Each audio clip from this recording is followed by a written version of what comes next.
Bonjour à toutes et à tous, bienvenue dans votre séance de thérapie sponsorisée par le Club Pancho. Est-ce que je suis ravi à titre personnel de vous retrouver? Oui, naturellement, toujours un plaisir de faire des émissions. Est-ce que on a forcément envie de parler de ce à quoi on vient d'assister? Non. Mais j'ai prévenu les invités d'aujourd'hui, c'est une émission de co-animation, hein, vraiment. Je vais vous filer la parole, les gars. Mais je suis au fond du seau, voilà, de manière très cash, au fond du seau. J'espère que vous allez bien. Bienvenue aux personnes qui sont sur ce live. J'accueille Jérémy, un habitué de l'émission, que vous avez entendu aussi à plusieurs reprises sur Avantinissa. Jérémy, est-ce que je te demande comment tu vas? Hello à tous. Ouais, c'est compliqué cet après-midi. La joie de la qualification et de l'arrivée de Nicolas Pepe de jeudi est vite redescendue. Alors je m'attendais à un match compliqué, mais quand même pas à ça, quoi. Donc c'est dur. Je pense qu'on est tous d'accord pour dire que on a vécu voilà, une qualification jeudi assez folle en émotion, et là tu redescends directement dans les travers. Mm. Il était aussi de la partie pour une émission de l'année dernière. Il me semble que c'était un Nice-Lens, si je dis pas de Ouais. bêtises, Camille. C'est Merci à ça. toi d'être là. Et puis, voilà, je vais te demander comment tu vas, même si je me doute que si on parle de l'OGC Nice, c'est un peu compliqué, quoi. Bah écoute, ouais, je crois que je vais arrêter tes émissions parce que Confiance, on avait perdu aussi de manière lamentable. Donc je crois qu'en fait, c'est moi qui porte la poisse. Bah comment ça va? J'hésite entre la corde, le cutter et puis la javel. Je sais pas, j'ai pas encore choisi. Mais Alors, bon, à titre personnel, j'ai pris des shots d'eau de javel à la mi-temps. Ça va mieux. Voilà. Je dis pas que.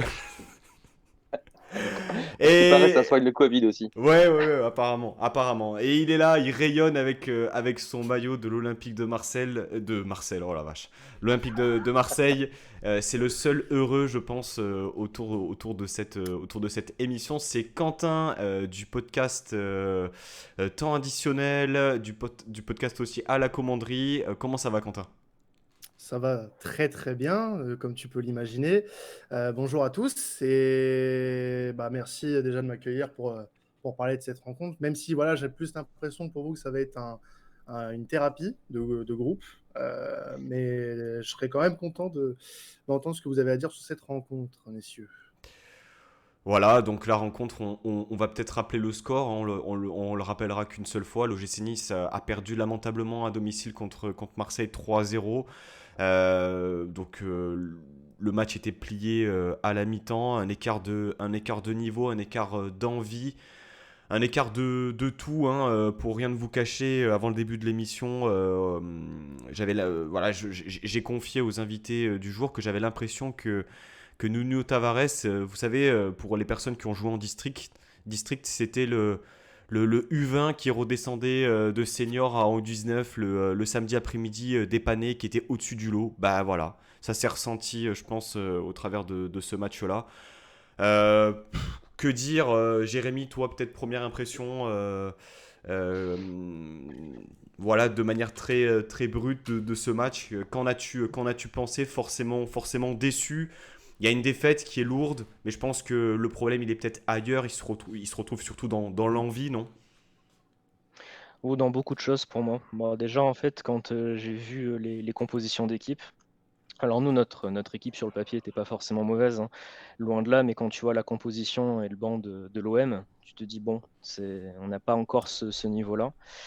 Et là, ça s'est traduit sur le terrain parce que ben, tant techniquement, même mentalement et même enfin, dans le jeu, tout en fait, Marseille était venu pour gagner le match et l'a fait de très belle manière, parce qu'il faut dire aussi qu'ils ont fait un très bon match. Hmm. Après, je pense que notre faiblesse à tous les niveaux les a bien aidés. Parce que comme on disait en off tout à l'heure, de toute façon, quand tu mènes 3-0 à la mi-temps et que tu vois qu'en face, de toute façon, l'équipe n'en a rien à faire, quasiment rien à faire, à part deux trois joueurs, tu te dis, bon, bah, on va faire tourner. Parce que tu fais rentrer Eric Bailly, je crois, à la 60e minute, comme si tu faisais rentrer une nouvelle recrue dans un match amical. Donc, pour moi, ça résume assez bien le match. Donc non, enfin moi j'attendais un match compliqué parce que Marseille fait quand même un très beau début de saison. J'avais vu leur match contre Reims et Nantes notamment, c'était et nous, on avait un début de saison quand même très compliqué, même si la qualification jeudi avait mis un petit peu de, comment dire, de baume au cœur. Et on avait retrouvé quand même une équipe qui avait un petit peu d'envie. Là, on est retombé dans nos travers. Enfin, c'est une équipe qui, voilà, comme je disais, mis à part 2-3 joueurs, en fait, n'a pas envie, qui est complètement spectatrice du jeu de l'adversaire. Sur les 3 buts qu'on prend, et même on aurait pu en prendre plus, sur les 3 buts, on est complètement spectateur. Alors, pas que les 4 défenseurs, hein, toute l'équipe, elle regarde jouer l'adversaire. Et en plus, bon, là, on parlera après, je pense, de la prestation de Kasper Schmeichel qui, sur la première frappe de Payet et sur le but de Sanchez, le premier, il joue un 2-3 soleil. Et puis après, sur le, comment dire, bon, sur le deuxième but, là aussi, il doit arrêter la frappe. Enfin, je veux dire, il est à le haut poteau où la frappe arrive et je ne sais pas ce qu'il fait. Et troisième but, il remet le ballon dans les pieds. Enfin, catastrophique ce match-là. Donc ouais, il y a pas grand-chose à tirer. Le seul point positif que je vois là comme ça, je pense que Nicolas Pepe va nous faire du bien. Mais là, je pense qu'il s'est demandé où est-ce qu'il était tombé. Ouais. À un moment, il y a eu un focus sur sa tête en fin de match. Je pense que ça lui a traversé l'esprit. Il s'est dit, mais où est-ce que je mets les pieds? Dans quel club j'ai signé? Et le décalage par rapport au discours et à l'ambition prônée, force est de constater qu'il met du temps à démarrer. Camille, toi, ton impression, tu nous disais un peu dans la conversation tous ensemble que t'étais pas prêt à regarder la deuxième mi-temps. Déjà, est-ce que tu as eu le cran de la regarder? Oui, la rentrée d'Aaron Ramsey t'a fait plaisir. Ouais, j'ai regardé. Bon, j'ai dit à Rod Ramsey parce que bon, j'ai toujours aimé ce joueur. Mais bon, je pense qu'il peut nous faire du bien une fois qu'il sera à 100% et qu'il aura des vrais joueurs autour de lui. Donc voilà. Ouais, c'était dur de regarder ce match parce que je pensais qu'on avait trouvé quelque chose, que le match de jeudi avait créé quelque chose, etc. Et en fait, je me dis qu'au final, peut-être pas. Peut-être qu'en effet, en face, on avait le Maccabi Haïfa et c'était vraiment un faible niveau, faut dire ce qui est. Et que dès qu'on est en face d'une vraie équipe, parce que Marseille a fait un gros match aujourd'hui, donc dès qu'on est devant une vraie équipe, on recule, on est sur le reculoir, on est lent, on n'arrive pas à se trouver, les joueurs sont perdus sur le terrain.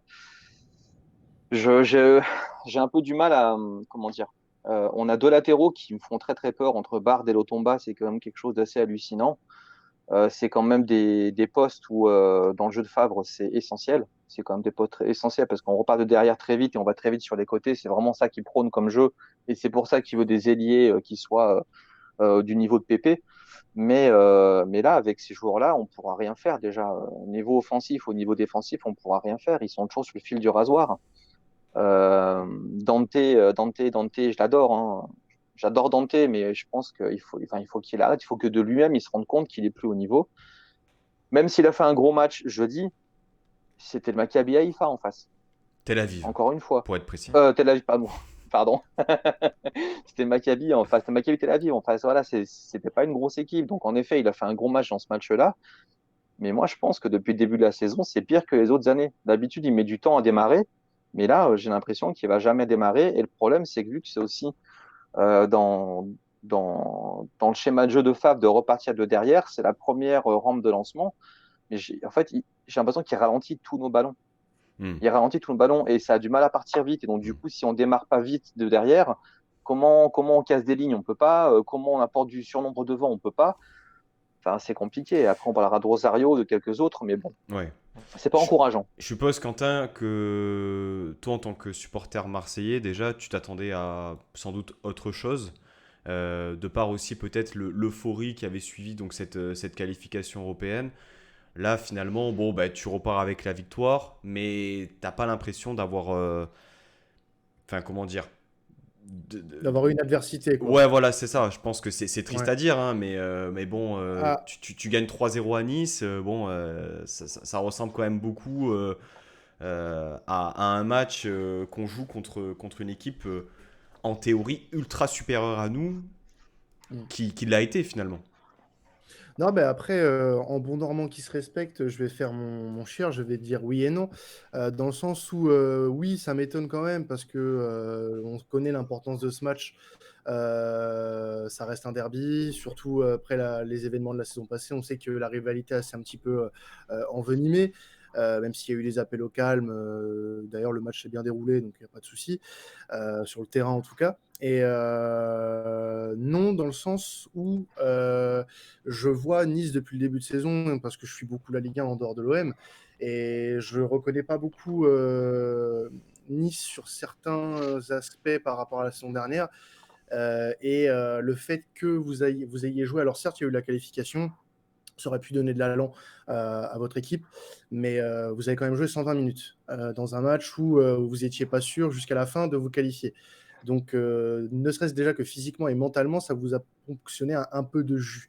Même si tous les joueurs n'ont pas démarré cet après-midi, mentalement, un match comme ça te prend quand même si c'était que le Maccabi Tel Aviv en face.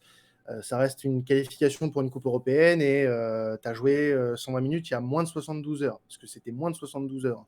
Vous avez joué le soir, là le match était à 15 heures l'après-midi. Donc forcément qu'il y avait encore un petit peu de jambes lourdes avec ce match-là, et ça ne m'a pas trop étonné, parce que nous on a eu 8 jours pour préparer ce match-là. On a fait un pressing assez impressionnant sur le début de rencontre, avec notamment Mbemba et Kolasinac qui venaient très très haut choper Pépé et le joueur sur l'aile gauche dont j'ai oublié le nom. Il y est. C'est Il y lié, est ouais. exactement, qui ne pouvait pas en fait se mettre vers l'avant. C'était impossible avec ce pressing-là. Nice ne pouvait pas faire face au jeu, et c'est ce qui vous a énormément gêné sur le début de rencontre, et qui a du coup permis à l'OM de tuer le match assez rapidement en fait. Oui, oui, c'est assez juste. Alors, tu as mentionné quand même quelque chose d'important, la dimension physique. On en parlait un peu en off, hein. Nice a joué donc 120 minutes jeudi soir. Todibo était absent pour cause de suspension, Lemina également. Donc ça s'est ressenti aussi sur la composition de départ, hein. Thuram commençait sur le banc. C'était les premiers pas de Viti, de Nicolas Pepe. Il y avait quand même un 11 qui a été un peu modifié, même grandement modifié. Mais est-ce que pour autant ça explique et ça justifie le match? Parce que Marseille soit supérieur, que Marseille soit peut-être plus près que nous, c'est sans doute vrai. Parce que il y a des choses qu'on a remarquées depuis le début de saison qui finalement nous ont totalement explosé à la tête cet après-midi. Moi, à titre personnel, toutes les petites choses, les moments où la dimension physique, là, ça a été totalement exacerbé par rapport aux 120 minutes jouées jeudi soir, dès le début du match. Dès le début du match. Aujourd'hui, on est juste pas prêt. Et ouais, c'est dur. Alors oui, j'entends. Enfin, je sais pas, Jérémy, toi, ton avis. Tu n'as pas Todibo, tu n'as pas Lemina, et surtout, tu n'as pas cette paire de pivots au milieu de terrain, Thuram, Lemina, qui commençait progressivement à prendre des repères, qui commençaient à bien bosser ensemble. Mais bon, tu es censé normalement avoir des joueurs compétitifs, 16-17 joueurs ultra compétitifs. Aujourd'hui, on a vu la différence. Ouais, totalement. En fait, le problème, c'est qu'on se rend compte que, alors notre effectif, pardon, n'est pas mauvais, mais il est absolument pas au niveau des ambitions qu'on veut avoir pour l'instant. Alors pour moi, hein, peut-être, on va dire que je suis un peu dur, mais en fait, on a quelques très bons joueurs, quelques très bons cadres. Donc moi, je pense par exemple à Jean-Claire Todibo, Kefren Turam, Mario Limna, comme tu disais. Mais en fait, dès qu'il s'agit de les remplacer, on a des joueurs qui n'ont plus ou pas le niveau, en fait. Tout simplement, ils n'ont pas le niveau. Alors peut-être en début de saison l'année dernière, ils jouaient peut-être à 200%, ce qui explique aussi qu'en deuxième partie de saison dernière, ça allait pas, et qu'en début de saison, là, ça va pas. Moi, par contre, là, on a parlé de ça, et moi, c'est vrai que ça commence à être un problème, quelque chose, moi, qui m'agace quand même. C'est une constante depuis quelques saisons au club, j'ai l'impression. Et à part l'année dernière, je trouve, c'est que physiquement, j'ai l'impression que nos joueurs, ce sont des brindilles. surtout en première mi-temps, c'était assez impressionnant. Mm. Tous nos joueurs, dans tous les duels, se faisaient mais bouffer complètement par les joueurs de Marseille. C'était hallucinant. À chaque fois on avait un joueur de haut but, tu avais un Marseillais qui arrivait derrière, il lui reprenait le ballon instantanément. On tombait, Delors, il a passé son match par Même terre. Delors, ouais. Voilà, on a tous nos joueurs, tu as l'impression qu'ils n'ont pas les jambes, qu'ils essayent de courir, qu'ils essayent de faire des choses, mais qu'ils n'y arrivent pas. Alors moi, je comprends pas trop. Alors en plus, on va jouer tous les 3 jours là, sur cette période-là avec les matchs en Coupe d'Europe. Et je me dis, si les joueurs ils sont déjà fatigués maintenant, qu'est-ce que ça va donner là? Moi, je suis très très inquiet à ce niveau-là, parce que tu as l'impression que les joueurs, bon là, on a dû en faire souffler certains. Et pour moi, voilà, bon, celui qui était légitime, c'était Kefren Turam, parce qu'il a joué tous les matchs depuis le début de la saison, quasiment dans leur intégralité. Mais je veux dire qu'il y ait d'autres joueurs, et Dante aussi, mais je veux dire, les autres joueurs, tu as l'impression qu'ils sont épuisés, quoi. Enfin, tu as l'impression qu'ils n'ont pas les jambes pour faire plus. Donc là, en fait, le problème, c'est qu'on se rend compte vraiment du niveau de l'équipe. Et là, moi, quand même, je me demande, quand même, depuis 2-3 mois, qu'est-ce qu'ils font à l'entraînement? Parce qu'on n'a aucun fond de jeu. On est très très lent, hein. On est vraiment très très lent, je trouve, Ouais. dans le jeu. Ouais. Il y a, entre chaque passe, il y a au moins 2-3 contrôles. Puis les passes, elles sont lentes, elles sont pas assurées. Donc en fait, on arrive dans le camp adverse devant la surface, mais le temps qu'on y arrive, toute l'équipe adverse s'est repliée. Et tout ce qu'on fait est très prévisible et très lent. Donc du coup, tu te crées pas d'occasion et tu marques pas de but. Donc, et le problème, c'est qu'en plus, défensivement, on n'est même pas bon, parce que, à part le match de jeudi où j'ai trouvé que les 4 défenseurs avaient fait un très bon match, là, honnêtement, cet après-midi, c'était, c'était catastrophique. Et pas que les 4 défenseurs, défensivement, tout le monde était spectateur, donc on met aucune pression. Ce qui était flagrant, c'est sur l'action, il y avait que 2-0 ou 1-0, je sais plus. Il y a un coup franc, puis un centre qui est un peu enroulé. Et je crois que c'est Balerdi qui, à 1 ou 2 centimètres près, peut la toucher et la mettre au fond. Mais en fait, comme a dit le commentateur et Jérôme Alonso, il est attaqué par personne, ils n'ont pas compris. Ouais. Il dit, mais il est tout seul et tout le monde le regardait.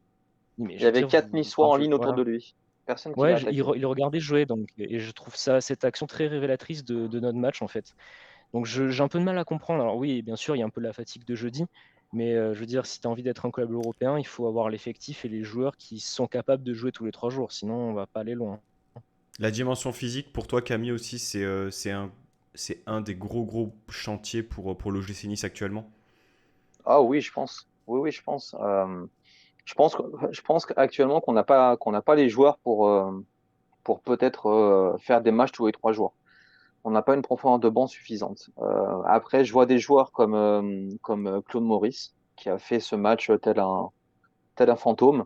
C'est une brindille. Il tient pas debout non plus. C'est une brindille. Et puis il attaque, et puis il fait un demi-tour, et puis il rejoue derrière, et puis il perd le ballon. C'est Stengs. Bon, sur ce match, il a fait que la fin. Donc du coup, on n'en parle pas beaucoup, mais c'est une brindille aussi. Et Delors, qui est censé être un monstre physique, dès qu'il y a un contact, il tombe. En fait, il cherche la faute, il cherche le penalty, il tombe, il tient pas debout. Donc ça, moi, je comprends pas aussi qu'il soit pas plus dans l'impact physique. Le seul qui a été dans l'impact physique sur ce match, ça a été Beka, qui pour moi fait un bon match. Sa sortie, je l'ai pas compris. Je pense qu'il aurait pu jouer un peu plus longtemps, et surtout, j'aurais fait sortir Rosario, qui a fait un match minable aussi, clairement. Ça aussi, je comprends pas. Il a fait un début de saison l'année dernière qui était tonitruant. Et c'est de pire en pire. Si on suit la dynamique des derniers mois de Rosario, elle est pas bonne, hein. Ah bah non, mais c'est comme Guiri en C'est fait. comme C'est comme Guiri Guiri. C'est pareil. et finalement, alors ce que tu dis, Jérémy, c'est assez juste, hein, et je pense que la dimension physique, elle se manifeste dans l'envie, dans l'agressivité, dans le pressing, Ouais, et ouais. surtout dans Zéro pressing. dans le renouvellement des efforts, et surtout dans le côté, si tu as une équipe qui est prête à 200% physiquement, les joueurs seront lucides dans les moments pour décaler, pour avoir du mouvement sans ballon. Or, et ça date depuis plusieurs mois, hein, je veux dire, je dis pas que le responsable aujourd'hui c'est Favre, mais la réalité c'est que l'équipe, elle est pas prête physiquement pour déjà gagner ce genre de match, mais surtout Mm. pour enchaîner. Enfin là, tu sors le Maccabi Tel Aviv, que tu aurais déjà dû sortir au match aller, et tu aurais dû normalement faire tourner ce match-là et ne pas aller en prolongation. Ouais. C'est la vérité, hein. Normalement, ce match, Ouais, tout à fait. tu le gagnes au match aller, il n'y a aucun souci. Donc déjà, la gestion n'est pas la même. Puis là, mercredi, tu prends Lille et ensuite Monaco. C'est-à-dire que là, le fin août, début septembre, ça peut être, tu peux être relégable. Ouais. Ouais. Bah, Voilà. Encore l'être, tu veux dire. Oui, parce que oui, c'est vrai, putain. Je ne m'y fais pas. Je ne m'y fais pas. Mm. Non, mais ouais, enfin, je pense, Quentin, toi, tu partages aussi cet avis-là. Et puis, bon, après, Tudor aussi, bon, il connaît la Serie A, il sait comment ça se passe. On sait que la Serie A est reconnue comme étant un championnat où tu as cette dimension physique qui passe énormément, enfin, qui est très, très importante. On sentait aussi que les joueurs sont prêts. Enfin, en deuxième mi-temps, il n'y a pas eu cette révolte-là niçoise. Et ça faisait du droit-de-gauche. Ouais, je pense que ouais, Marseille était. Et ils ont eu raison, ils étaient en gestion totale. Mais ouais, cette dimension physique, enfin, je sais pas ce que t'en penses, Quentin, mais tu peux pas rivaliser avec Non, les grandes équipes du championnat et prétendre jouer tous les 3 jours avec ça, quoi. c'est vrai que ça peut paraître inquiétant quand tu aspires à de grandes choses, justement, de te dire qu'à la fin août, tes joueurs soient cramés physiquement. Moi, ça me paraît un peu inconcevable dans le sens où je pense que Nice a de quoi jouer dans voilà, les premiers rôles de championnat, dans le top 5 largement, pour moi, et être compétitif également en Europe. Maintenant, oui, c'est vrai que Marseille a eu de bonnes ressources physiques sur ce match-là, et je suis le premier étonné que cette équipe soit en forme physiquement et même en place tactiquement, parce que on revient en arrière avant la première journée. Les doutes s'abattaient sur Marseille, la commanderie, on avait l'impression que c'était un repère pour les règlements de compte. Donc, agréablement surpris. Moi, j'avais peur sur le début du match parce que c'est une remarque que je faisais avec les gars de la commanderie, justement, qu'on faisait beaucoup de fautes. On faisait beaucoup de fautes Mm. et j'avais peur pour la suite du match. Bon, monsieur Le Texier a été moins généreux en carton que sur le match Le Havre-Saint-Etienne. C'est fou de se dire qu'après un Nice-Marseille, on parle même pas d'arbitrage, quoi. Enfin, C'est ça, c'est ça. c'est. Mais justement, on va dire que c'est une bonne nouvelle Bien quand même. sûr. C'est une bonne nouvelle parce que Monsieur Le Texier a fait un match correct. Voilà. Il aurait pu peut-être faire mieux sur certaines choses, Le scénario du notamment match, le scénario du match a fait que c'est, à mon sens, beaucoup plus Oui, facile d'arbitrer à 3-0 à la J'allais mi-temps, dire, quoi. ouais. exactement. Exactement. Et pour revenir sur la dimension physique, oui, on a très bien géré ce match-là parce que à 3-0 après 45 minutes, c'est pas à nous de faire le jeu, surtout à l'extérieur. On est là, on a posé les bases, de belles bases pour une victoire entre guillemets facile. Maintenant, on a vu que Nice n'a pas forcément été dans la révolte, a essayé par de brèves incursions, de brèves folies. Notamment, j'ai vu Attal essayer quelque chose en deuxième mi-temps. J'ai vu Pépé se démener, malheureusement, peut-être un peu court physiquement, lui qui n'a pas joué du mois d'août. Donc, je suis sûr Et qui a joué que. 90 minutes. Ouais, voilà, qui a joué 90 minutes. Ça, Moi, je suis de votre avis dans le sens où Pépé, oui, il va apporter dans cette équipe de Nice. Mais il faudra lui laisser du temps. Il faudra lui laisser du temps dans le sens où il est peut-être pas encore à 100% physiquement et qu'il va avoir aussi peut-être besoin autour de lui d'ajustement en termes de joueurs. Le 31 août, d'ici le 31 août, j'espère pour vous quand même qu'il y aura de l'ajustement à ce niveau-là et qu'il y aura un peu plus de clarté au niveau de certains joueurs, parce que j'ai pu comprendre qu'il y avait des dossiers chauds avec Gouiri notamment. D'ailleurs, dans un match comme ça, je ne conçois pas comment tu peux pas faire rentrer Gouiri, même si Oui. il est pas bon depuis le début de saison. Enfin, moins bon que ce qu'on a pu voir par exemple la saison passée, parce que Gouiri, on rappelle quand même que c'était l'un des meilleurs joueurs du championnat la saison passée, et que tu puisses te passer de lui, même si depuis le début de saison c'est un peu compliqué pour lui, sur ce genre de match, ça aurait pu peut-être un petit peu sonner la révolte côté niçois. alors, on peut en parler puisque tu évoques le sujet, hein, Quentin, avec plaisir. De toute façon, on n'est pas un sujet épineux près, hein. Mais en fait, Gouiri, je suis d'accord avec toi, ça a été l'un des meilleurs joueurs du championnat sur les 4-5 premiers mois. C'est-à-dire que, Oui, c'est vrai que la deuxième partie. Après, c'est-à-dire, c'est l'image du club, c'est-à-dire c'est l'image de l'équipe que après. bah, à la différence d'un Delors qui a tenu la baraque et qui nous a permis d'accéder Oui, à l'Europe, Gouiri, il s'est complètement effacé. Alors, il y a le sportif, naturellement, ce qu'on voit, ce qu'on saisit en tant que supporter. Il y a le mental, qui est bien sûr quelque chose de déterminant pour un sportif de haut niveau et des choses qu'on ne sait pas. Voilà, des choses qui ont dû se passer en interne parce qu'on sait que c'était un peu la pagaille par moment avec Galtier l'an passé. Mais disons que depuis, on va dire que le dernier match marquant de Gouiri, c'est la demi-finale de Coupe de France contre Versailles où il fait un festival et qui délivre le ballon à C'est Dolberg. ça. Sinon, depuis, il n'y a rien. Il y a vraiment rien. Je crois qu'il a même pas fait une passe ou un but. Donc ça date quand même depuis début février. Donc Oui. aujourd'hui, s'il n'est pas rentré, c'est pas tant que c'est une erreur de coaching. Pour moi, c'est pas ça. C'est que tout simplement, il est sur le départ. Et qu'au même titre qu'un Flavius Daniluk qui est annoncé aussi en Italie, Qui n'était ben, pas dans le groupe qui n'était d'ailleurs. pas, dans le groupe, tout à fait, ben, tu vas pas prendre le risque de le faire rentrer et qu'il se blesse et pas pouvoir le vendre. Tu penses que c'est plus dans ce sens-là? Moi, je pense. C'est Moi, je plus pense. Je pense une aussi, mise. ouais. Je pense. Ouais. Bah oui, Ouais, parce je que, pense aussi parce que Après, je parce que vois, Calvin Stanks est rentré. Donc, ouais, je vois pas oui. l'intérêt de rentrer Stengs. tu vois. Je vois Après, pas l'intérêt. moi j'avais une petite question justement par rapport à ce cas-là. Le fait de récupérer potentiellement la board dans le deal, est-ce que ça vous satisfait? C'est compliqué comme. Ouais, Bah, moi, je suis un peu mitigé sur ce cas-là. C'est ce que je idem. disais dans Avantinissa vendredi, c'est qu'en fait, le problème, c'est que sportivement, dans l'immédiat, pour moi, tu gagnes au change parce que Gouiri ne t'apporte plus rien. Et après, dans cet échange-là, nous, on a une somme d'argent plus la board. Et la board, bah, encore une fois, il a marqué hier soir un très beau but. Actuellement, il est meilleur que Gouiri. Après, le problème, c'est que tu n'es pas à l'abri que si Gouiri part à Rennes, et je l'espère pour lui, bien sûr, il peut très bien exploser de nouveau à Rennes. Et après, là, on va se retrouver justement avec un joueur un peu plus âgé comme Laborde, qui va moins nous apporter dans le futur, alors que tu as un Gouiri qui va exploser à Rennes et qui va qui va redevenir le Amine Gouiri que nous on a connu.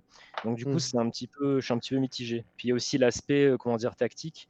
Je ne sais pas trop comment Laborde peut jouer chez nous, à part Mm. remplacer Delors. Mais s'il vient, il va pas être remplaçant, ou enfin, il va être en concurrence avec Delors, mais ça va être un petit peu étrange comme situation. Je le vois pas venir à Nice pour ne pas être un joueur qui va partir comment dire, qui va être dans le 11 tout le temps. Ton avis, Donc Fav Ouais. potentiellement, excuse-moi juste prendre juste une dernière chose. Donc Fav potentiellement, si la board vient, vous changez de dispositif parce que tu le dis, la board il va pas venir pour cirer le banc. Peut-être, ouais. Pas forcément. dis-nous Ouais. ce que tu en penses, Camille. Alors, Gouiri, déjà, on l'a acheté 7 millions. Donc autant dire qu'on l'a acheté rien du tout.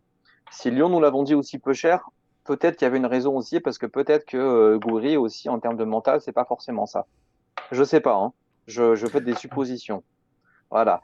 Après, en effet, il s'est passé quelque chose avec Galtier apparemment la saison dernière, hein. Il y a pas mal de bruit qui circule à ce niveau-là. Et le fait qu'il le colle contre la ligne de touche, ça lui plaisait pas à Gouiri, parce qu'il n'arrivait pas. Alors pourtant, en équipe de France, il a souvent joué à ce poste-là. Il a quand même fait des bons matchs, même si son meilleur poste, c'est neuf. Voilà. Donc c'est vrai que moi, je me pose la question par rapport à ça. Maintenant, apparemment, il a plus envie de rester chez nous. Je pense que depuis quelques mois, ça se voit. J'ai l'impression, en tout cas, parce qu'il se donne plus sur le terrain comme il se donnait avant. Il est plus motivé, il marche. C'est dommage. C'est dommage. Euh, en ce qui, par rapport à la board, il a 28 ans, donc il est pas vieux non plus. Voilà, c'est pas un plus, il n'y a pas plus de 30 ans. Il s'entend très très bien avec Delors. Moi, je le vois très bien jouer en 9,5, 9,5 10, on va dire, à la place peut-être de Ramsey ou de Claude Maurice. Voilà. Alors Claude Maurice, j'ai plus envie de le voir sous nos couleurs parce que je pense qu'on a trop fait avec lui. Euh, je pense que ça peut le faire. Je veux dire, on récupère quand même entre 15 et 20 millions apparemment, en plus de la board. Avec ces 15 ou 20 millions, on peut acheter Diop, on peut peut-être aussi acheter le fameux défenseur central là, du Sparta Prague que veut Favre apparemment. Donc, je l'ai dit sur un tweet aujourd'hui. En effet, si on peut récupérer 3 joueurs en vendant juste Gouiri, oui, sachant que Gouiri, s'il continue comme ça et qu'il se remet pas la tête correctement, ou que le club n'arrive pas à faire en sorte qu'il se remette la tête à l'endroit, en fin de saison, Gouiri, on le vendra 10 millions, quoi, 15 millions. On ne vendra pas plus parce qu'il aura fait une saison et demie pourrie. Donc, tant qu'à faire, autant le vendre maintenant et avoir un petit peu quelque chose et lui dire bonne chance ailleurs, merci pour ce que tu as fait pour nous et bonne chance ailleurs, quoi. C'est vrai aussi, ouais. Je trouve que c'est un sujet. Moi, j'avais tweeté ça hier soir où j'arrive pas à être tranché. J'arrive vraiment Ah, pas à c'est être tranché. compliqué. Parce que, en fait, tu sais que Gouiri, à 100% et en pleine possession de ses moyens, Ah, il c'est est monstrueux. clairement au-dessus de la board, c'est au-dessus de l'or, Ah oui, oui, oui, c'est au-dessus de tous les joueurs offensifs qu'on a. Or, on est d'accord. depuis début 2022, le joueur qu'on a, si c'est pas Amine Gouiri, bah, il serait déjà vendu en fait. Ouais, tout à fait. Ouais. En fait, on va dire que l'estime qui lui reste, c'est les 18 mois qu'il a fait chez nous où il a été exceptionnel. Maintenant, la logique de dire on veut des garanties sportives pour n'importe quel joueur, elle se pose aussi pour Amine Gouiri. Aujourd'hui, tu n'as pas de garantie sportive avec Amine Gouiri. Voilà, t'as pas de garantie sportive. Donc, la question d'un départ, Bah, c'est là-dedans. Hein. si en plus le joueur veut partir, là aussi, enfin, moi je considère Ouais. que si le joueur veut partir, bah, il faut pas s'opposer à ça parce que tu peux pas garder un joueur contre son gré. Enfin, je veux dire, Ah non. c'est pas bon. Donc, Ça va être encore pire. c'est pour ça. Après, j'ai peur aussi qu'on soit guidé par la culture de l'instant. Un instant qui dure quand même assez longtemps, c'est vrai. Ça fait 6 mois Mais que ça dure. Hein. quand tu suis quand même la logique de discours de Favre et des dirigeants, ils veulent quand même des résultats tout de suite maintenant. Aujourd'hui, avec Gouiri, tu les as pas. Voilà, par rapport à Gouiri, moi, c'est ce que je pense. Après, le deal 15 plus la board, moi, c'est là-dessus où je suis un peu sceptique parce que la board, j'aime bien, c'est un bon joueur, assez complet, etc. Est-ce que ce sera véritablement une alternative à Delors devant? Je pense pas. Non, c'est un complément. Oui, mais non, tu vas pas changer ton dispositif tactique, selon moi, pour aligner la board de Bah, l'or. tu le changes pas. Si tu joues en 4-2-3-1, tu changes pas. Ouais, mais la board, c'est pas un 10. Pour moi, Bah, regarde, Ramsey sur le match aujourd'hui, il a joué très régulièrement à côté de Delors cet après-midi. Quand tu regardes. Quand tu regardes sur les phases défensives, il était à côté de Delors pour pouvoir être devant. Donc j'ai l'impression que c'est un peu le même registre. Hein. Écoute, on verra bien. On verra bien. Quoi qu'il en soit, si le joueur veut partir et qu'il sent qu'il a besoin de se relancer ailleurs, il faut qu'il parte, qui que ce soit. Maintenant, il faut que nous aussi, on fasse pas n'importe quoi et qu'on remplace bien le joueur. Revenons au match, messieurs, parce que bon, Gouiri n'étant pas rentré, il y a des joueurs quand même qui étaient sur la pelouse, hein, enfin, Ah bon? qui étaient là sur la feuille, qui étaient là sur la feuille de match, Les mais Marseillais. Acte qui de n'étaient pas présents. présence. Le joueur qui a fait, je pense, énormément débat, hein, qui a pointé un bon nombre de critiques de la part des supporters niçois, c'est Kasper Schmeichel. Tu l'as mentionné, Ouais. Jérémy, un peu plus tôt.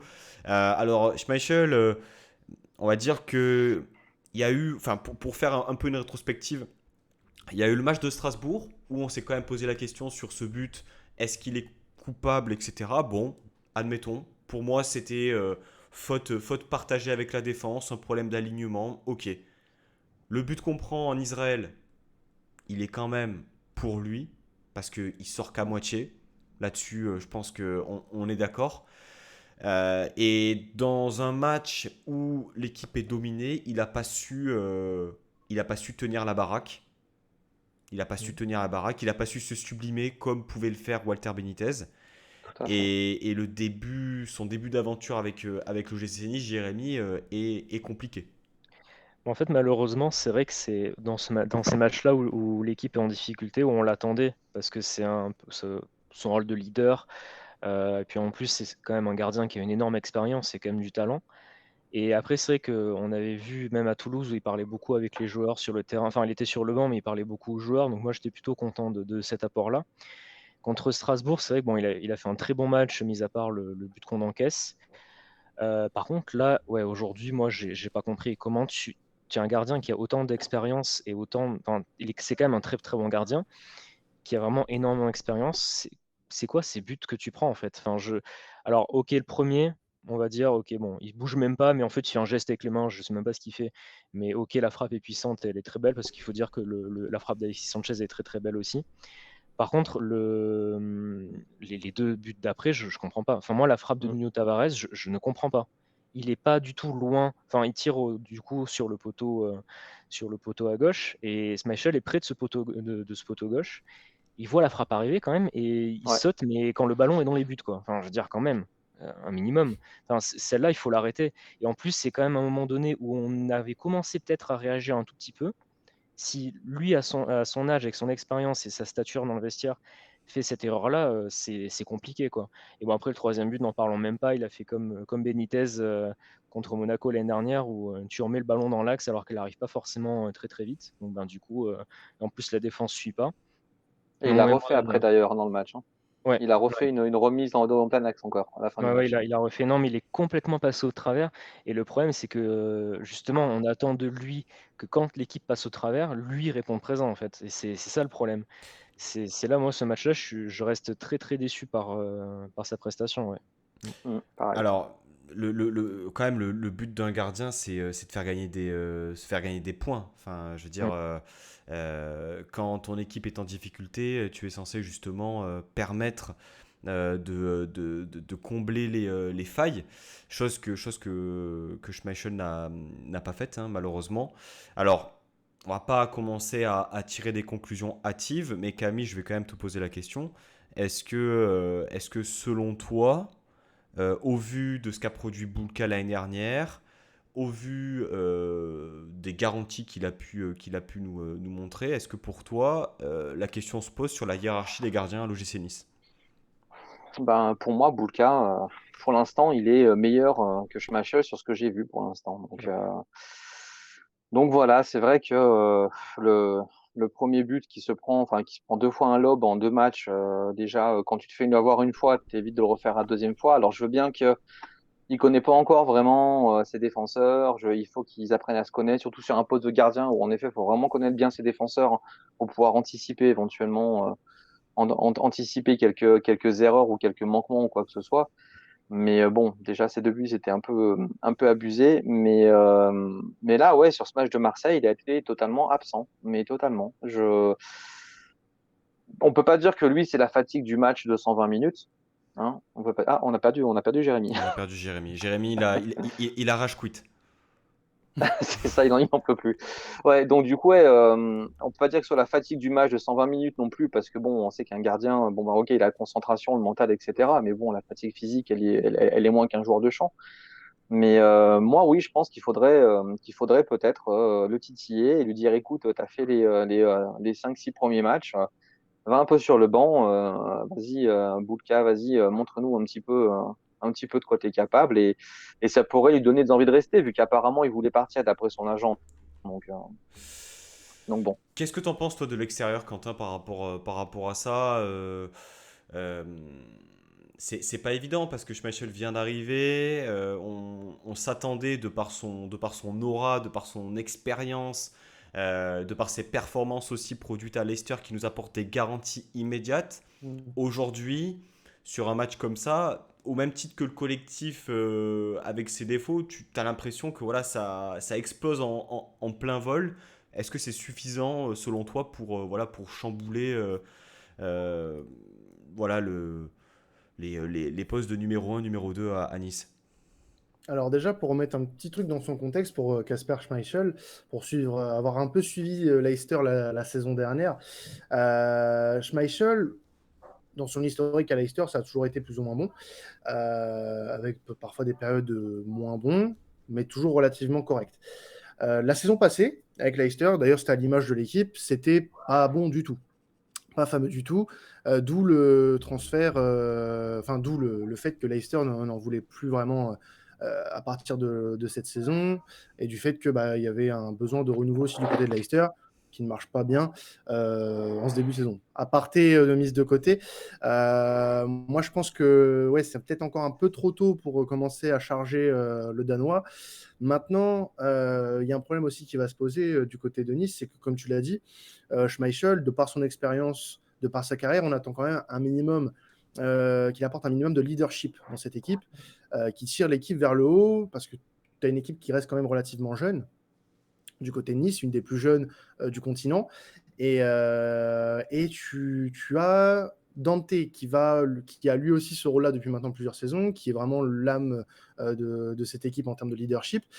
Et le problème, c'est que Dante, sur cette saison qui va être longue, il va pas pouvoir tout faire tout seul, du moins en termes de leader. Et ça va se répercuter aussi sur le terrain. Donc, si Schmeichel ne se réveille pas rapidement sportivement, ça va être compliqué pour lui de prendre le sérieux dans ce rôle de leader de vestiaire. Donc, surtout s'il est remplacé par Bulka à un moment donné dans la saison.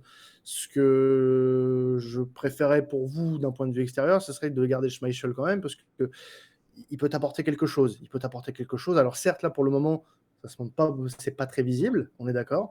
Mais il faut que, pour le bien du vestiaire, disons qu'il faut qu'il se réveille parce qu'il peut t'apporter quelque chose vraiment de très positif en termes de leadership. Alors, on a aussi une question qui est posée par Turkelpop. Jérémy, qu'as-tu pensé de la première de Mattia Vitti? C'est dur à dire parce que c'est son premier match, ses premières minutes avec nous. Alors, je suis pas sûr qu'un Nice-Marseille ce soit le meilleur match pour commencer, mais je l'ai pas trouvé mauvais. Après, quand tu as toute l'équipe qui est pas trop au niveau, c'est difficile de montrer des choses. Je l'ai pas trouvé mauvais, voilà. Enfin, il a essayé de faire ce qu'il pouvait, mais tu peux pas lui demander de sauver l'équipe. C'est un joueur qui a joué une vingtaine de matchs à Empoli dans sa carrière. Il a 20 ans, donc c'est compliqué. Ouais. Enfin, c'est compliqué. En plus, le problème, c'est la première fois qu'il joue avec l'équipe, donc il connaît pas forcément ses partenaires autres qu'à l'entraînement. Parce que ça, c'est un autre débat, mais le problème, c'est que voilà, c'est la seule recrue qui a fait la préparation, qui a fait une partie de la préparation, c'est Rare Chilier. Et donc, du coup, tu vois très bien que l'équipe, elle n'a pas encore l'habitude de jouer ensemble. Donc, bon, après, l'avantage, c'est qu'il a joué avec Dante à ses côtés, donc je pense que pour lui, c'était un petit peu plus rassurant. Mais voilà, c'est vrai que pour se faire un avis sur lui, pour l'instant, c'est compliqué. Il a l'air d'avoir des qualités, notamment à la relance. Il a l'air assez posé comme joueur, donc ça va. Mais voilà, il faudra le voir sur d'autres matchs pour avoir un vrai avis complet, je pense. Camille, ton avis sur Ouais. Vitti? Moi, j'ai remarqué qu'il a quand même pris pas mal de ballons, pas mal de centres de la tête en défense. Mm. Donc, je pense que c'est un de ses points forts. Donc, il a pris trop quel ballon de la tête, donc ça, c'est bien. Je l'ai trouvé j'ai trouvé discret, pas effacé, hein, pas effacé, discret. Je pense qu'il a juste voulu voir un petit peu comment ça se passait le match, essayer de faire son match, d'être sérieux dans son match. Je trouve pas qu'il ait fait de grosses erreurs.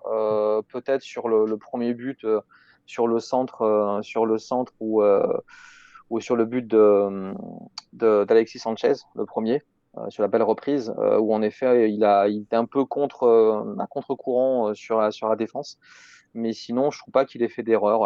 Après, il a fait 2 ou 3 incursions aussi balle au pied dans le terrain adverse aussi en partant de Hmm. derrière. Donc apparemment, il faisait ça assez régulièrement à Hmm. Empoli. Donc je pense que sur son jeu de tête, sur ses qualités justement peut-être de casser des lignes, d'accélérer un peu le jeu, peut-être que ça pourra faire du bien justement et que ça peut vraiment anticiper la mise à la retraite de Dante qui je pense faudra qu'il se fasse cette année petit à petit. Je le répète, La pourtant passation. j'adore. La passation, La disons. passation. Hmm. Ouais, c'est ça, la passation. Je pense qu'il faudra la faire cette année parce que j'ai peur que ce soit un peu l'année de trop pour lui. Enfin, je dis ça chaque début de saison et après je me bouffe le, Le je me problème, bouffe c'est le maillot. que Donc, jeudi soir, il fait un grand match. C'est pour Peut-être match. qu'effectivement, on a surévalué la performance de par l'adversité, ce qui n'est ouais, pas impossible aussi parce que émotionnellement, je pense que cette soirée, elle a été là c'était très. fort, hein. Je pense qu'elle a été très forte pour les personnes qui étaient présentes au, Ouais. au stade, mais également pour les personnes qui ont regardé le match à la télévision. Euh, j'ai perdu le Même pour fil. les joueurs, hein, Ouais, d'ailleurs. Matcha Vitti, effectivement, pas évident de le lancer titulaire, première minute en Ligue 1 lors d'un Nice-Marseille. Par défaut, finalement, parce que tu sais que tu te prives de ta charnière habituelle, Todibo Dante. Danny Buch, c'était pas là. Mm. Danny Luc en plus n'était pas là, ça te force à décaler Dante axe droit, même s'il a un bon pied droit, c'est quand même pas l'idéal. Voilà, il y avait la possibilité aussi de voir Pablo Rosario descendre d'un cran. Je persiste à croire que si tu ne recrutes personne. Ah oui, mais la réalité, c'est que l'année dernière, il a dépanné à ce poste-là et qu'il a été loin d'être Ouais, je suis dégueulasse, hein. d'accord. Ça c'est vrai, Et mais je oui, sais oui, pas, il a de je suis meilleures déçu. références, il a de meilleures références dans l'axe que Flavius Daniluk, par exemple, qui a été meilleur Oui, l'année c'est vrai. dernière arrière droit. Donc bon, Non, après rien. Je ça, suis d'accord. c'est un autre débat. Mais bon, pour une première, pas évident, tu prends 3-0 à la maison, c'est dans un derby, et puis il y avait certains plans sur lui, bon, il était forcément agacé, quoi. Et quand tu vois que certains joueurs ne laissent rien transparaître, ben, ne serait-ce qu'une grimace ou le côté un peu saoulé, je pense que c'est ça, en fait, moi, qui m'a le plus déplu au-delà du résultat. C'est ce manque de niaque, ce manque d'agressivité, ce manque de. Ouais, genre on subit, quoi. On Mm. en a rien à faire, on est guichet fermé à la maison, on joue un derby, on prend 3-0 à la mi-temps, il n'y a rien qui s'est passé. Il n'y a rien qui s'est passé, il n'y a pas eu de réaction. Ouais. Il y Ouais, mais c'est a... comme ça depuis le début de la saison, j'ai l'impression, hein. Quand tu regardes les joueurs, il n'y a pas de niaque, il n'y a pas d'envie depuis le début de la saison. Mis à part sur une mi-temps, en effet, sur une Hmm. mi-temps, contre le Maccabi au match aller. Match retour, je trouve qu'on a fait un match pas terrible, mais bon, bref, ça, c'est autre chose. Je trouve, ouais, il y a pas d'envie, ils ont Hmm. pas de niaque, ils font pas de pressing. Quand on marque là, cet après-midi, c'était flagrant contre Marseille, il y a eu zéro pressing. Il n'y en a pas un qui est monté sur le porteur dans la zone de Mars, enfin, dans la moitié de terrain marseillaise. Hmm. Ils montaient pas, ils pressaient pas le ballon, ils y allaient pas, ils n'avaient pas d'envie. À part Alors, Ça il y fait a... Brigade plusieurs aussi. matchs. C'était surtout dû au fait qu'en première mi-temps, notamment, où Marseille, la plupart des premiers ballons que prenait l'équipe, c'était dans votre moitié de terrain. Parce que le pressing était Hum, haut, le pressing était mais bien fait. carrément. Le peu de fois où Marseille est reparti de l'arrière, il n'y a pas eu de mouvement côté niçois, ou très Ah non, peu. rien. Voilà, ça laissait le temps Rien. largement Bah à la oui, défense d'écarter un petit peu. Et malheureusement, derrière, ça ne suivait pas. Donc, enfin, tant mieux pour nous d'un côté. Mais bah oui. disons que ouais, c'était pas très mobile en fait au niveau du pressing. Il n'y avait pas grand-chose. Mais Ouais, on en revient à cette dimension physique mentionnée, c'est-à-dire que si t'es pas au top physiquement, tu fais pas le pressing, tu fais pas, il n'y a pas de mouvement sans ballon, il n'y a pas y a pas de supplément d'âme aussi, parce que bon, bah, la tête ça fait beaucoup, mais si t'es pas prêt physiquement, que tu sois prêt mentalement, je veux dire, le corps au bout d'un moment ne répond pas. Mais bon, il y a Flo qui nous dit un truc assez intéressant, je trouve. Euh, à mon sens, hein. Il dit le problème à Nice, c'est qu'on doit jamais rien dire, jamais être inquiet, jamais dire que le club avance pas alors que c'est le cas. Demandez aux supporters marseillais ce qu'ils auraient fait à notre place s'ils étaient 18e à la quatrième journée que le mercato tardait autant. Et c'est La si commanderie vrai. serait déjà au feu. La Et non, commanderie mais, non, mais serait déjà en feu. alors bien sûr, sans bien sûr ce côté après c'est propre à Marseille aussi, le côté un peu peut-être impatience par moment, l'importance aussi des supporters. Mais c'est vrai que peut-être que ça passe par là aussi quoi. Peut-être que est-ce qu'on est trop lisse? Alors, après, ouais, attention, à Marseille, il y a parfois un extrémisme de ce côté-là. Moi, je fais partie des modérés dans la commu, mais il faut savoir que oui, après, c'est une bonne chose d'être exigeant, hein. On est là-dessus, on ne peut être que d'accord. À Marseille, historiquement, oui, il y a toujours eu de l'exigence. Après la prépa, oui, on avait beaucoup de doutes. Donc, on voulait frapper d'entrée dans ce championnat. Ça a été écouté. Les choses ont été mises à plat entre joueurs, coachs, etc. Voilà, pour le moment, ça se passe très bien. C'est vrai qu'il faut une exigence. Maintenant, je peux comprendre les points de vue de chacun, qu'il faut du temps. Il y a eu un changement de coach. Mais tu peux gueuler aussi. Tu peux gueuler aussi parce que le mercato roule pas comme tu l'entends.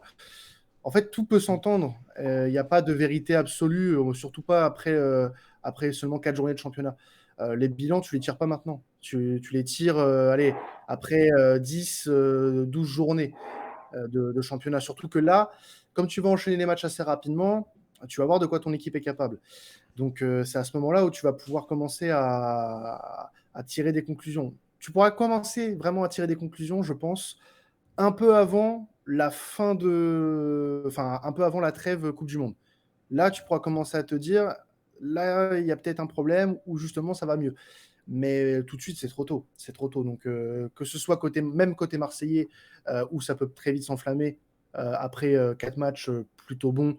Là, côté niçois, après 4 matchs très moyens, il ne faut pas non plus tout mettre au feu tout de suite. Attendez un petit peu, ça peut venir. Là, vous jouez Lille et Monaco, il suffit de deux belles victoires pour tout relancer. Ça peut aller très vite. Ouais, ouais. Je les vois pas comme ça, les matchs. Moi, j'ai plus peur de voir les matchs que d'y être, hein. Mais c'est Mm. qu'aujourd'hui, quelles sont les garanties sur quoi tu te reposes pour être optimiste après un match bah là, comme on n'a ça, pas par exemple? grand-chose, hein. C'est ça le truc. Là, on Là, n'a je, pas je grand-chose. vois pas, là. C'est que moi je dis pas qu'il faut aller, il faut faire une descente au centre d'entraînement, il faut tout brûler sur le passage. C'est pas ça l'idée, mais au bout d'un moment, euh, il est vrai que tu enchaînes 2 victoires la semaine prochaine, on se remet à rêver, etc.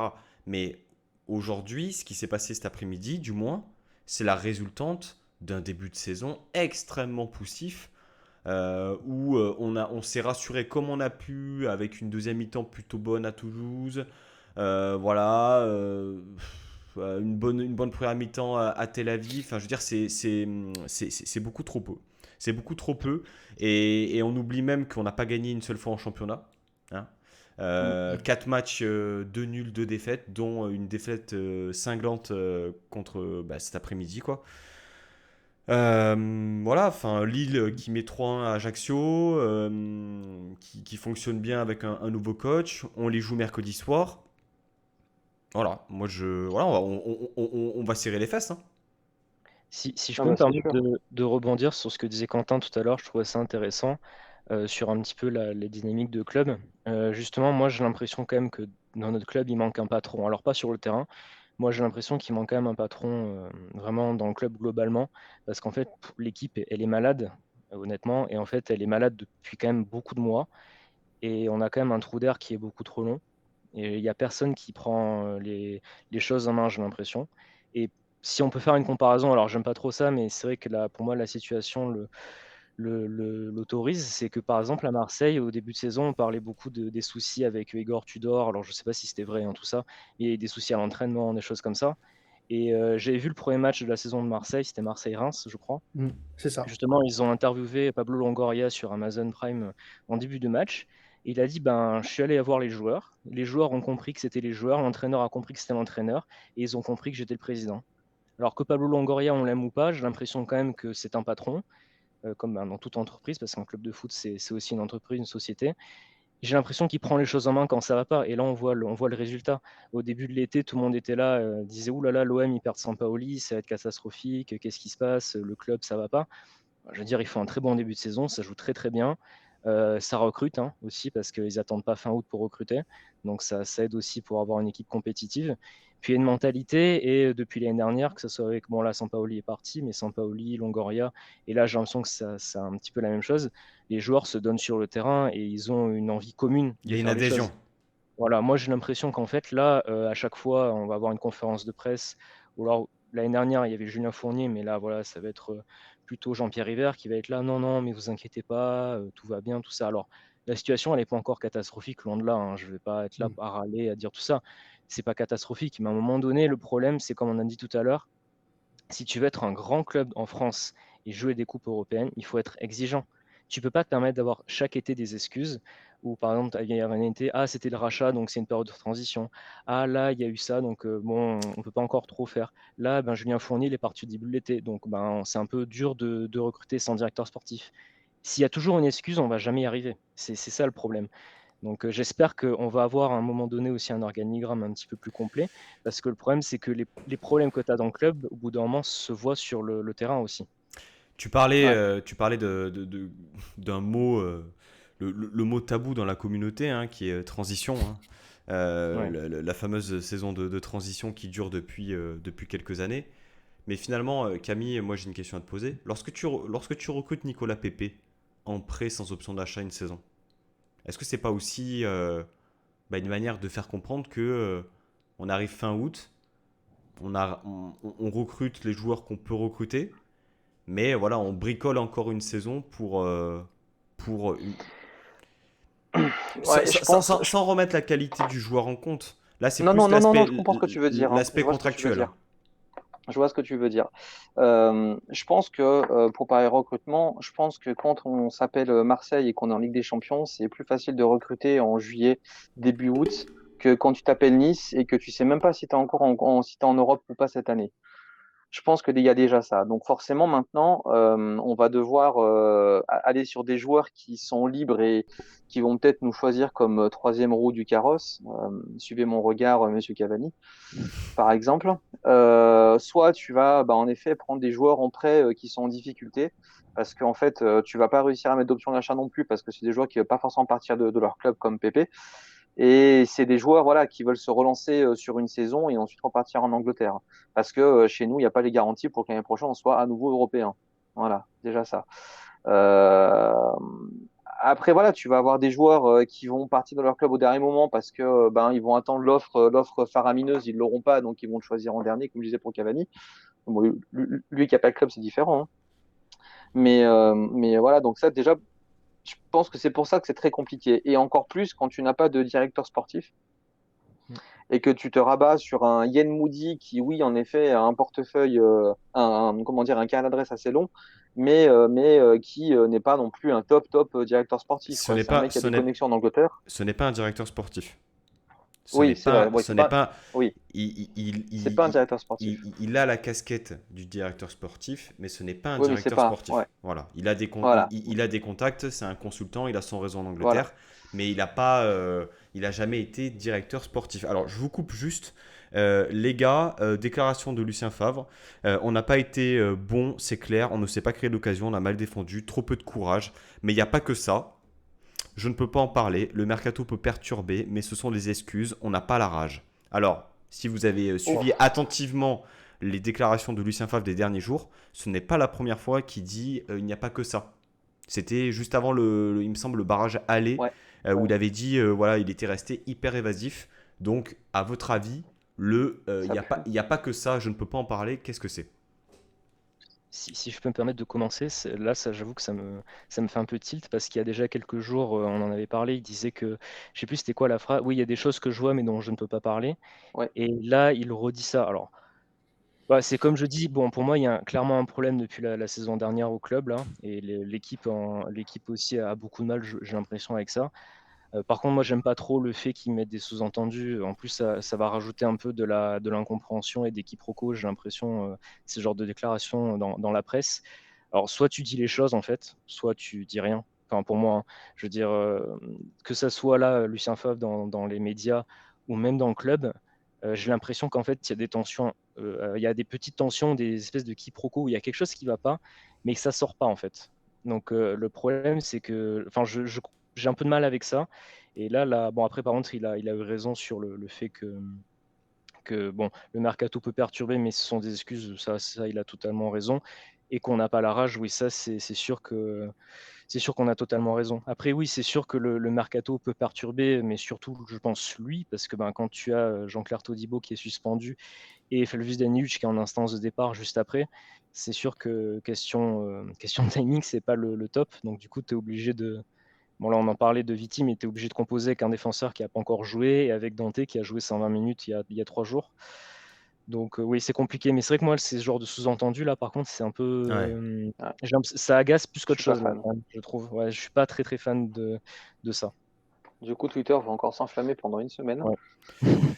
Moi, On va enfin, encore tous s'écharper, se battre et s'envoyer péter parce qu'on n'est pas d'accord. on va couper jusqu'à mercredi soir. C'est vrai que je te rejoins assez, Jérémy, par rapport à ces sous-entendus. Après, Favre, Mm. je trouve que dans ses déclarations, c'est pas quelqu'un qui va pratiquer la langue de bois. C'est-à-dire que il peut pas tout dire forcément comme tout entraîneur.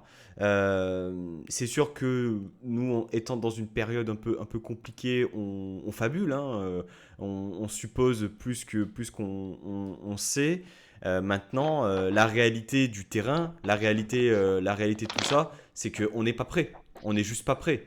On n'est pas prêt à gagner des matchs importants contre des adversaires, on va dire, pour les places européennes. On n'est pas prêt à enchaîner des matchs en Europe et en championnat.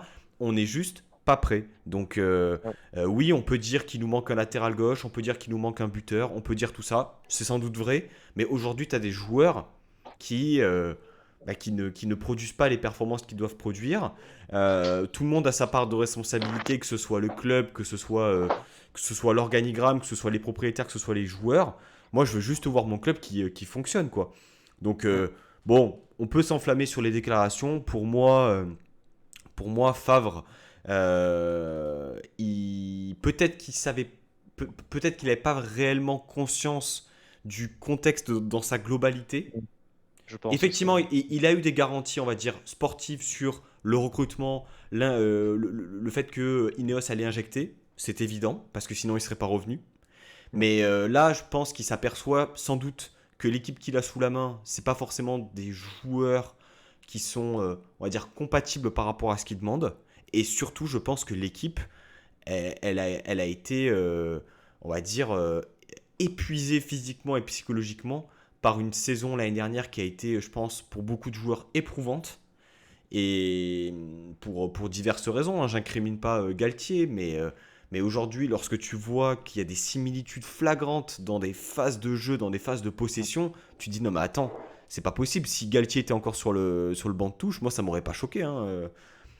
Ouais, c'est Euh, bien le Ouais. problème, hein. Ouais. un Ouais, y a naufrage. pas de dépassement de fonction, pas de pressing, il n'y a pas de réelle envie, quoi. À part, bah, jeudi, il y en a eu, donc c'est ce qui nous a permis de gagner le match. Mais le problème, c'est que là, voilà, enfin, tu le fais sur un match, tu peux jouer comme ça sur un match, mais tu peux pas le faire tout le temps. Après, t'es complètement cramé. Mais oui, là, c'est un petit peu.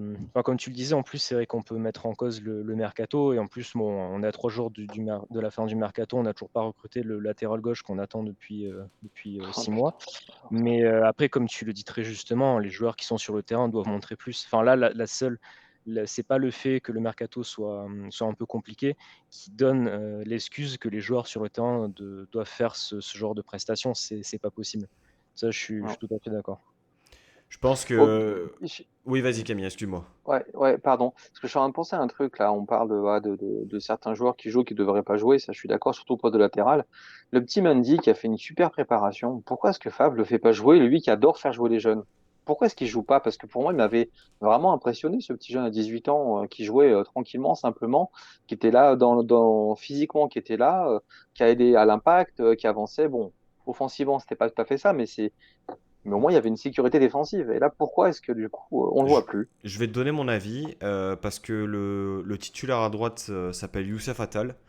Et que Ouais, Youssef Attal a 100% de ses capacités, il est énorme, je sais. c'est notre meilleur latéral, si ce n'est peut-être notre meilleur joueur lorsqu'il est en pleine possession de ses moyens. Je suis d'accord. Et parce que on dit de Favre qu'il adore s'appuyer sur les jeunes. Alors, si mes souvenirs sont bons, à l'OGC Nice, il lance Malansar Mhm. et c'est tout. Oui, c'est vrai. Après, Ouais, sinon, il y avait Cosiello quand même, qui était jeune Oui, aussi, mais hein. Cosiello, il a explosé sous ouais, il Puel. avait lancé. Mm. Il avait déjà joué sous Puel, Oui, c'est vrai, Cosiello. t'as raison, Voilà. t'as raison, t'as Donc, raison. je pense que Favre, dans cette gestion de dire tel ou tel joueur est prêt pour rentrer, moi, je lui fais confiance. Je lui fais confiance. Non, mais Ouais, Lotomba, sérieux, Lotomba. Oui, ouais, le ah, Tomba, mais je suis d'accord. Je suis d'accord. L'Automba, de toute façon, moi, c'est même pas une surprise. C'est monsieur 5 sur 10. Voilà, et je prends aucun. 5, t'es gentil, hein. Oui, mais c'est ouais, c'est le aujourd'hui. mec, c'est le mec qui, lorsqu'il est bon, enfin, c'est, Oui, il a 5 quand il est bon, il a 5, je suis voilà. d'accord. Ouais. Mais non, mais il est, enfin, de toute façon, je trouve, on oublie qu'il attaque sa troisième saison chez nous, hein, mais on va pas faire un focus sur Jordan Lotomba. J'ai pas forcément envie de lui apporter voilà, j'ai pas forcément envie de le défoncer parce que c'est pas la responsabilité de Lotomba, mais Non, c'est sûr, mais hein, mais c'est sûr que lorsque tu alignes Jordan Lotomba, Melvin Barr, bah je suis désolé oh, t'es faible. et qu'en face t'as Jonathan Klaus et Nuno Tavares, bah ça je rigole quoi. Bah oui, oui, il y a de quoi, enfin, il y a de quoi rigoler pour Marseille, oui, pas pour nous, par contre. Bah oui, oui, Ouais, non mais c'est c'est ce que je disais tout à l'heure sur les compositions et le banc. Moi, quand tu vois l'effectif de Marseille, désolé, mais c'est pas. Alors nous, on n'a pas un effectif mauvais, hein, c'est pas ça que je dis, mais l'effectif de Marseille est largement au-dessus du nôtre, hein. Enfin, Oui, bah si tu c'est regardes sûr. poste par poste, déjà quand tu regardes, alors là, je crois que c'était Alexis Sanchez, Guendouzi, Gerson devant. Ah non, Payet, pardon, Non, pas Gerson. non, Payet, oui. Et voilà, Payet. Après, sur le banc, tu as Gerson, Under, Bakambu, Pape Gueye. Enfin, je veux dire, enfin, Alors, le Gerson 11 n'était pas là, départ. hein, il était absent. Ah, il est absent, ok, merci. J'avais my bad. Mais du coup, c'est vrai, quand tu regardes l'effectif de Marseille, et comme tu dis, les latéraux, enfin, tu as Nuno Tavares et Jonathan Klaus. Alors après, Melvin Bard, il a fait quand même par contre un très gros match, je trouve, jeudi. Je pense et en plus, il enchaîne beaucoup les matchs, Lucas à gauche. Mm. Donc même si ça va pas, si c'est pas été aujourd'hui, je l'incrimine quand même un peu moins. Mais c'est vrai que Lotomba, c'était compliqué. Enfin, même défensivement, à chaque fois, il se fait prendre dans le dos. Offensivement, il n'arrive pas à lever un ballon sur un centre, c'est pas possible, quoi. Enfin là, moi, j'ai été même avec lui, j'ai été même assez patient et je veux Ah dire, oui, même pareil. il a même pas fait de très mauvais matchs. Mais là encore, aujourd'hui, c'est justement, c'est pas un niveau suffisant pour ce que nous on veut avoir comme ambition, les ambitions que le club dit qu'il va avoir en tout cas. Là, Ah non, c'est c'est sûr. pas possible. Puis tu vois Et, qu'il plafonne, quoi. Il voilà, plafonne. Je crois il progresse troisième pas saison parce chez que nous. ouais, je Il a, pense enfin, son. mais moi je pense qu'il a pas plus le niveau, il pourra pas atteindre plus Ah non, c'est un sûr, meilleur j'en suis niveau que ça, persuadé. hein. Je pense, hein, malheureusement. Mais le problème là en plus, c'est que pour moi ça commence un peu à m'inquiéter parce que je pensais qu'on allait recruter quand même assez vite un latéral et Ah oui, pareil. bon, peut-être qu'il va arriver, mais j'ai peur qu'on fasse un peu un panic buy à la fin du mercato. On verra. Mais c'est vrai que là, les latéraux, ça va devenir autant contre le match contre le Maccabi Tel Aviv, le retour c'était très très bon. Et Youssef Attal avait fait un très bon match. Mais le problème, c'est que s'il n'y a que lui qui est constant, et malheureusement, des fois, il va se blesser, mais s'il n'y a que lui qui est bon et constant, c'est pas possible avec une saison où on a autant de matchs à jouer. Non, c'est Il y a sûr. toujours Jordan Amavi à l'Olympique de Marseille. Oui, mais J'allais dire qu'on allait faire un alors, panic buy sur Amavi. si vous voulez, il est toujours à vendre, les gars. On vous le vend pas cher. Non, pour Jordan Amavi, malheureusement, on essaie de lui trouver une porte de sortie. Dernièrement, il y avait le Dynamo Zagreb, je crois, qui était intéressé. Mais ça se fera pas, je pense.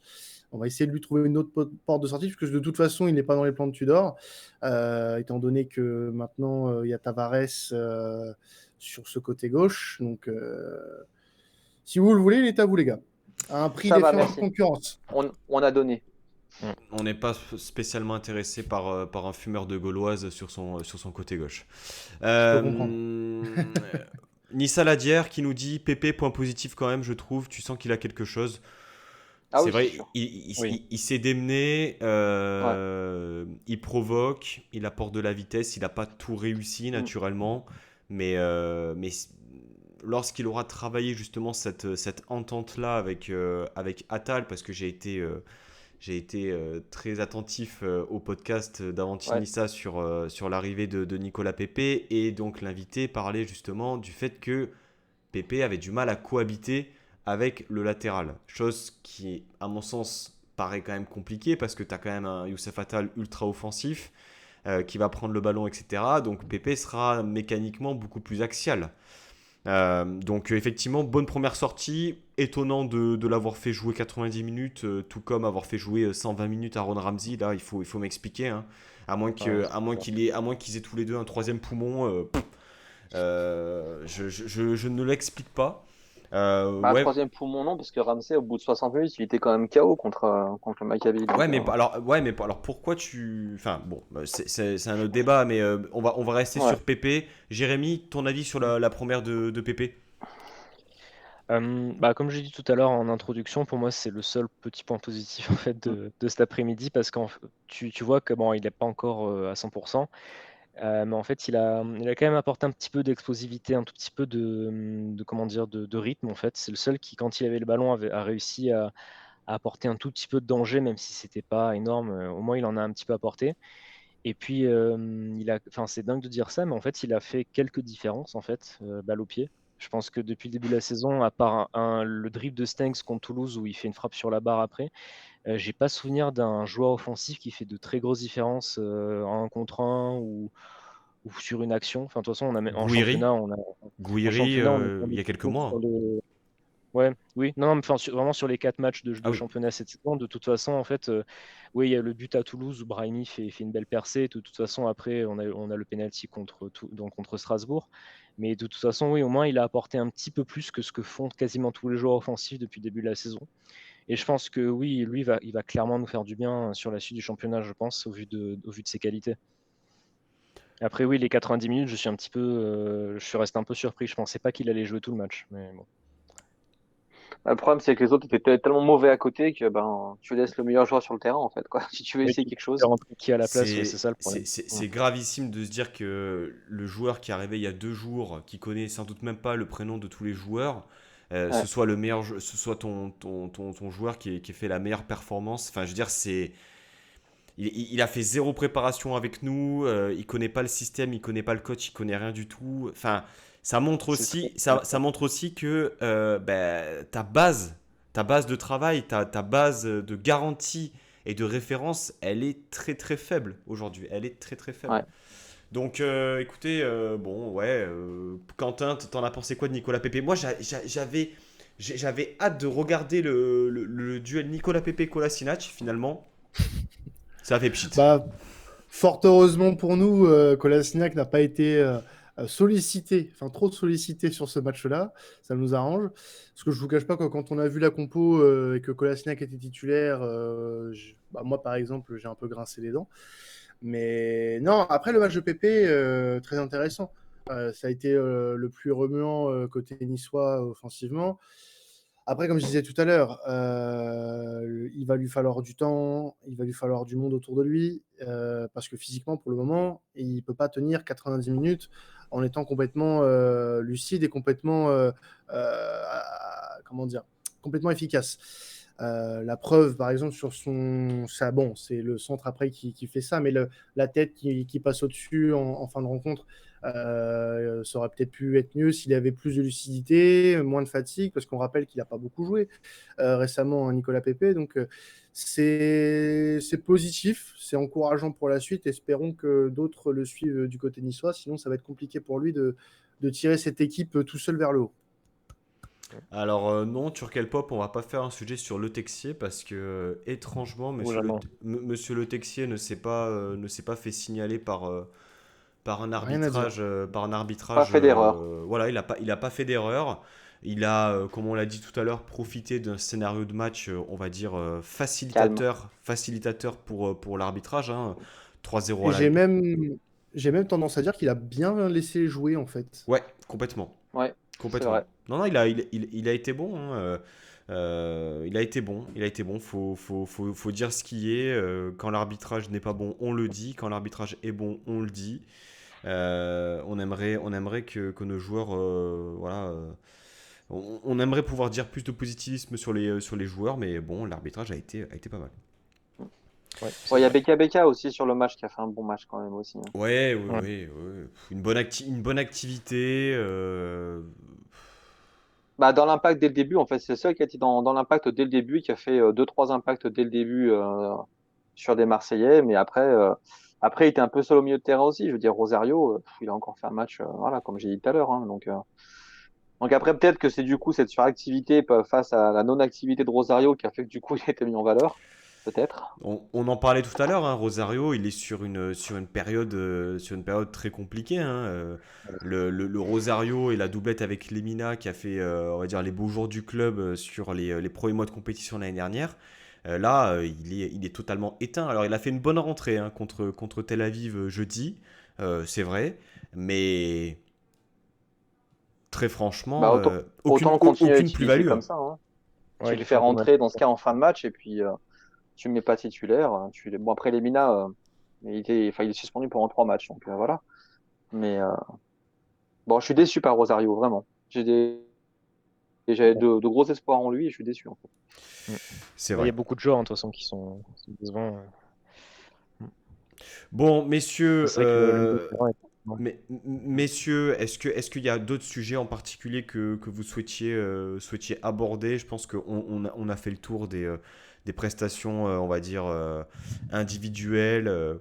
Je pense que voilà, on est tous un peu, voilà, la communauté niçoise du moins, et les personnes qui sont là sur le live, je pense, très déçus de cette prestation.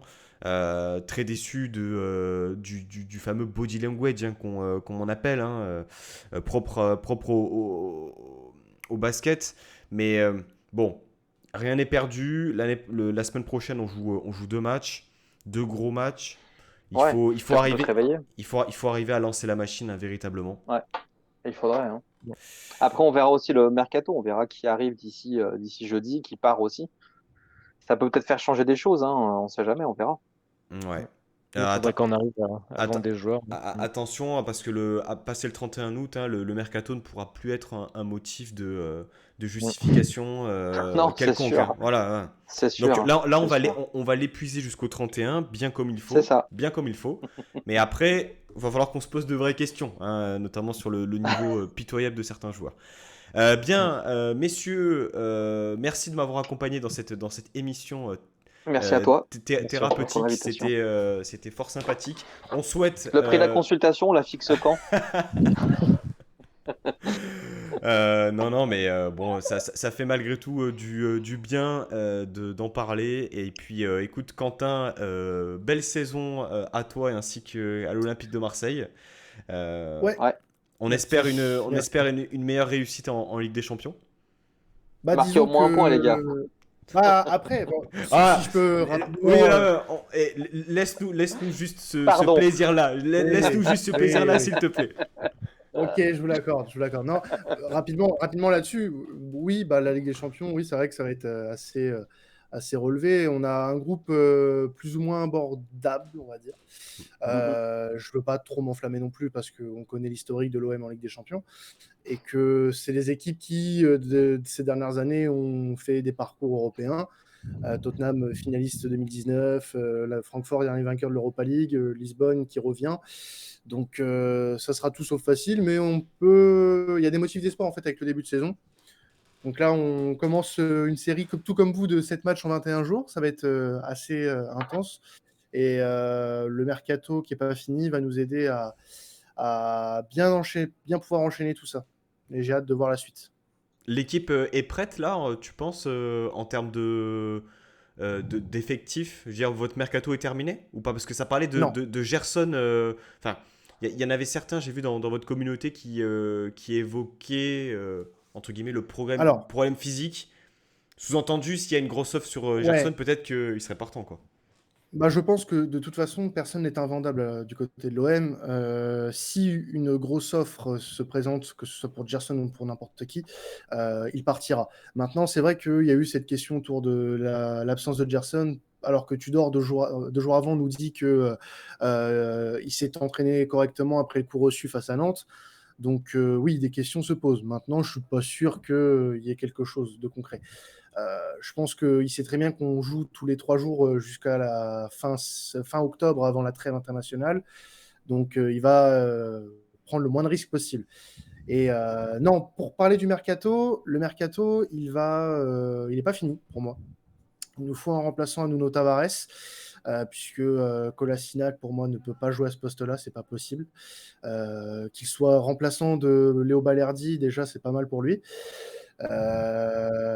Il nous faut encore peut-être, et je pense que après, c'est pas la tendance, quelqu'un devant, de supplémentaire après le départ de Milik, mais c'est pas une priorité. Ça Puisque va Bamba Dieng, Voilà, ça dépend de Dieng, hein. voilà, il y a eu une info qui a été sortie par nos amis de BeFootball. Je ne sais pas si c'est vrai, je ne sais pas quelle est la fiabilité de cette info, que l'OM serait sur Moise Kean en cas de départ de Dieng ou de Bakambu. Ça aussi, on ne sait pas. On est à 3 jours de la fin du mercato, on ne sait pas trop où en sont ces dossiers. Dieng, on sait qu'il s'est peut-être résigné à partir. Bakambu, on sait qu'il veut rester et qu'il n'en prend pas d'un bon oeil un départ du côté du Celta Vigo. Ces derniers jours vont être un peu flous, mais on sait qu'il y aura potentiellement encore 1 à 2 arrivées côté marseillais et des départs encore à venir. Ok, ok. Bon, on va suivre ça attentivement. Bon, les gars, merci à vous en tout cas d'avoir répondu présent pour cette Merci à émission. toi. Merci à toi. À toi pour Euh, l'invitation. et puis, écoutez, nous on va boire nos larmes ce soir à l'apéro. Et vous, les Marseillais, ben, écoutez, profitez. Il y a un match retour et en espérant qu'on vous mette le même tarif au Vélodrome. Voilà, c'est tout ce que je nous souhaite. J'espère au moins une adversité plus importante Ouais, sur le match retour. Nous ça va aussi, pas être compliqué. nous aussi, nous aussi. Si on fait pire que Mais je ça, pense que c'est grave par contre. Mais on ça n'y est sent pas le encore. bouillon qui ferait pire. Ça va être Non, compliqué, non, hein. j'espère quand même que vous vous relèverez assez rapidement pour le bien du championnat. Ouais, c'est Ouais, clair, c'est clair. merci. Bien, messieurs, je vous souhaite une très bonne soirée. Merci au chat également Bonne soirée. pour votre présence et pour vos interactions. Voilà, on n'est pas forcément les plus joyeux ce soir, mais ça fait quand même du bien de discuter du match tous ensemble. Très bonne soirée et puis Bonne à très soirée. vite pour un prochain live. Salut. Bonne soirée à Bonne tout le monde. soirée.